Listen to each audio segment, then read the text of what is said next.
नमस्कार, मैं प्रज्ञा ठाकुर। खबर पक्ष से सीधी से बड़ी खबर। तहसीलदार पर एफआईआर दर्ज होने के विरोध में उतरा मध्य प्रदेश राजस्व अधिकारी संघ। एसडीएम तहसीलदार व पटवारी संघ ने की मांग। मध्य प्रदेश के जबलपुर जिले के आधार ताल के तत्कालीन तहसीलदार हरि सिंह धुर्वे के खिलाफ दर्ज हुई एफआईआर का तेजी से विरोध हो रहा है। पूरे मध्य प्रदेश के साथ आज सीधी जिले में राजस्व अमले में एसडीएम तहसीलदार, नायब तहसीलदार व पटवारी संघ के द्वारा इस कार्यवाही का विरोध किया गया है तथा प्रकरण को निरस्त किए जाने के लिए राजस्व मंत्री के नाम जिला प्रशासन को ज्ञापन भी सौंपा गया है। बताया गया है कि राजस्व विभाग में तहसीलदार व नायब तहसीलदार के द्वारा भूमि संबंधी बंटवारे, नामांतरण सहित अन्य कार्य के आदेश किए जाते हैं, जिसमें पक्ष विपक्ष होते हैं। यदि कोई पक्ष संतुष्ट नहीं होता तो वह अग्रिम न्यायालय में अपील करता है। यह प्रक्रिया में शामिल है, किंतु जबलपुर की घटना में अपील भी हुई और इस बंटवारे के प्रकरण को एसडीएम ने खारिज करने के बाद तहसीलदार के विरुद्ध एफआईआर कराया गया, जो काफी निंदनीय है। बताया गया है कि किसी भी लोक सेवक के विरुद्ध एफआईआर दर्ज होने के पूर्व सक्षम अधिकारी से अनुमति लेनी होती है, किंतु ऐसा नहीं किया गया और आज एक तहसीलदार के ऊपर गलत तरीके से एफआईआर होने के बाद वह जेल में है। यदि निर्धारित समय सीमा में शासन द्वारा इस पर ध्यान नहीं दिया गया तो मध्य प्रदेश राजस्व अधिकारी प्रशासनिक सेवा संघ द्वारा कड़ा कदम उठाया जाएगा। सर, एक जबलपुर में कार्यवाही हुई, उसके विरोध में आप लोग ज्ञापन देने आए हैं, क्या है? जबलपुर में जो कार्रवाई हुई है वो कुल मिला के यह है कि अगर न्यायालयीन कार्य जैसे तहसीलदार न्यायालय रहता है उसमें अगर कोई आदेश पारित हुआ, उसके विरुद्ध आप सभी जानते हैं कि एक प्रक्रिया है अपील करने की, और वो प्रकरण जिसमें ये सब कार्रवाई हुई है वो अपील में गया भी और निरस्त भी हुआ। और उसके बाद भी अगर तहसीलदार के विरुद्ध इस तरह की कार्रवाई की गई है कि उनके विरुद्ध एफआईआर और फिर जेल भेजने की कार्रवाई, तो भविष्य में कोई भी राजस्व अधिकारी किसी भी तरह के आदेश करने से डरेगा। आप जानते हैं कि अधिकतर प्रकरणों में दो पक्ष होते हैं, कोई एक पक्ष संतुष्ट होता है, कोई उससे असंतुष्ट रहता है।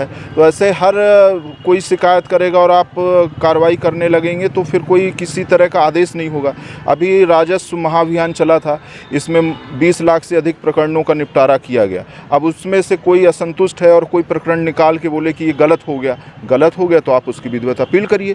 सिविल कोर्ट में भी इसी तरह के मामले जाते हैं, जिसमें हाई कोर्ट तक या सुप्रीम कोर्ट तक लोग जाते हैं।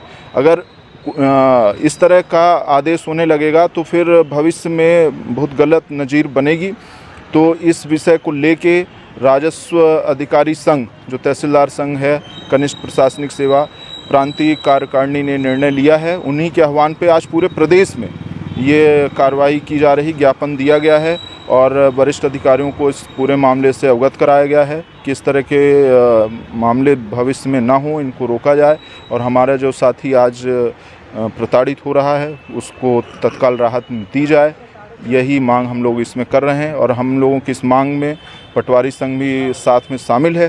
पटवारी संघ ने भी पूरा समर्थन दिया है, तो हमें उम्मीद है कि इसमें शीघ्र ही कार्रवाई होगी। हम लोग भी सब काम करना चाहते हैं। अभी आप लोगों ने देखा कि लाखों प्रकरण ये सीधी जिले में भी निपटाए गए हैं, तो हम लोगों को काम करने से कोई गुरेज नहीं, लेकिन हम लोगों को भी एक संरक्षण चाहिए। फील्ड में काम करने में कहीं ना कहीं कोई गलती होती है, कोई ना कोई पक्ष असंतुष्ट होता है, तो उसके निवारण के भी उपाय प्रशासन ने पहले से तय कर रखे हैं। उन्हीं प्रक्रियाओं में ये होना चाहिए। नहीं, यदि मान लीजिए आपकी जो मांगे हैं उस पर कार्यवाही नहीं होती तो आगे आप लोगों का नहीं, हमें क्या स्टेप होगा? नहीं, अभी संघ इस विषय पे पूरी कार्रवाई करेगा। एक रूपरेखा बन रही है। आज चूँकि पहला दिन है, कल संभवतः राजस्व मंत्री से भी समय मिल गया है और हम लोगों को पूरी उम्मीद है कि इस विषय का कोई ना कोई हल निकाल लिया जाएगा। क्या घटना हुई मैडम, क्या चाहते हैं आप लोग? जबलपुर में एक तहसीलदार साहब ने आदेश किया, नामांतरण आदेश पारित किया, जिसमें तहसीलदार के ऊपर एफआईआर दर्ज कराई गई और उनको जेल में अवरुद्ध कराया गया, जिसके विरोध में आकर के हम सब इसका राजस्व अधिकारी संघ पुरजोर विरोध करता है। और यदि उनके ऊपर से केस वापस नहीं लिया गया तो हम लोग आज से जब तक कि कोई भी ठोस कदम नहीं उठाए जाएंगे तब तक हम पूरा राजस्व अधिकारी संघ हड़ताल में रहेगा, जिसमें पटवारी संघ भी हमारे साथ है। ये तो गलत है ना, कोई अधिकारी आदेश करता है तो उसके बाद उसकी अपील की प्रक्रिया, बहुत सारी प्रक्रिया होती हैं। बिल्कुल, हम लोगों का भी यही पॉइंट है कि क्योंकि राजस्व अधिकारियों के आदेश को न्यायालय का दर्जा प्राप्त है, न्यायालय है और न्यायालयीन आदेश की एक विहित प्रक्रिया है और साथ में जजेस प्रोटेक्शन एक्ट भी गवर्नमेंट द्वारा लागू किया गया है। तो अगर जजेस प्रोटेक्शन एक्ट का लाभ नहीं मिला है तहसीलदार साहब को तो हम लोग उसका विरोध करते हैं।